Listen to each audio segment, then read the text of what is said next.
రాష్ట్రంలో ఎలాంటి అవాంఛనీయ సంఘటనలు జరగకూడదనే ఉద్దేశంతో మద్యం దుకాణాలు మూసివేస్తుంటారు. ఈ క్రమంలో తాజాగా శ్రీరామనవమి పురస్కరించుకొని హైదరాబాద్ జంట నగరాల్లో ఒకరోజు మద్యం దుకాణాలు బంద్ చేస్తున్నట్టు అధికారులు నిర్ణయం తీసుకున్నారు.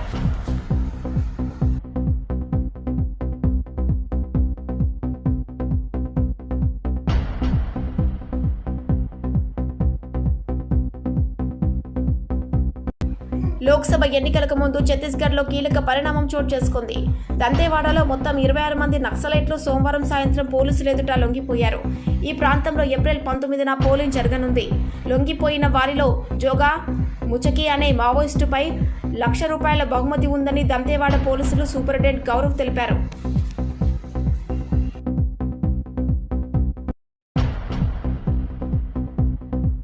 బోధన్పట్నంలోని శంకర్ నగర్లో గల శ్రీరామ మందిరంలో శ్రీ సీతారామచంద్రుల కళ్యాణ మహోత్సవ వేడుకలు ఘనంగా నిర్వహించడం జరుగుతోందని ఆలయ కమిటీ ప్రతినిధులు తెలిపారు.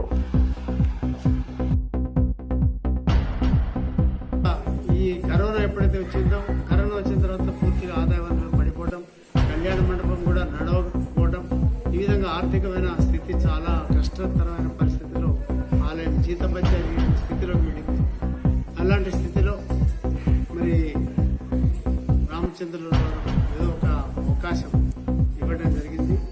దాంతో ఇక్కడ ఒక ఎదురుగా ఆదాయ వనరులు కావాలి, పూజారుల జీవితాలు లోటు ఉండకూడదు, దీని నిర్వహణ కూడా చక్కగా జరగాలని చెప్పి ఒక సదుద్దేశంతో ఒక కార్యక్రమం చేపట్టాం.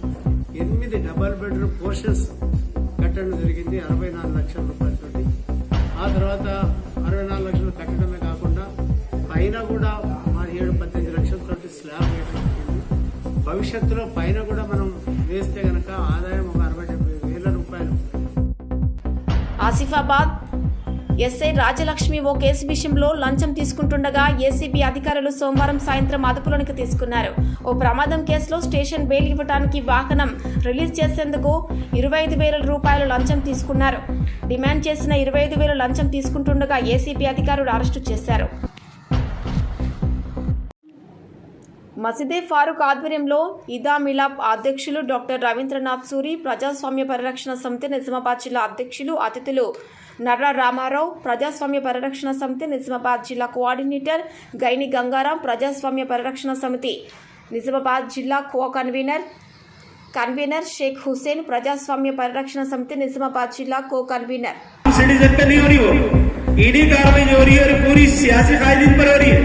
उसके माने क्या है? इस मुल्क की दौलत को सारे सियासी कायदीन लूट रहे हैं, इतना लूट रहे हैं कि इनका पैसा स्विस बैंकों में जैसे जमा हुआ है। और हमारे इस मुल्क की हालत ये है कि हमारे मुल्क के बच्चों को सही मेडिकल केयर नहीं है, सही एजुकेशन सिस्टम, सही सहूलतें नहीं है। खानगी एजुकेशन सिस्टम हमारे मुल्क में इतना परवान चढ़ रहा है कि अगर डॉक्टरी कराना है, MBBS कराना है, इंजीनियरिंग कराना है तो घर के हमारे गांव की जमीन को बेचकर करना पड़ रहा है. నవీపేట్ మండల కేంద్రంలో ఈద్ మిలాప్ నిర్వహించిన మైనార్టీ సోదరులు. నిజామాబాద్ జిల్లా నవీపేట్ మండల కేంద్రంలోని ప్రైవేట్ ఫంక్షన్ హాల్లో ఈద్ మిలాప్ కార్యక్రమాన్ని నిర్వహించిన మైనార్టీ సోదరులు. కార్యక్రమానికి ముఖ్య అతిథిగా ఉర్దూ అకాడమీ చైర్మన్ తాహిర్ బిన్ హమ్దాన్ ముఖ్య అతిథిగా విచ్చేశారు.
Assembly segment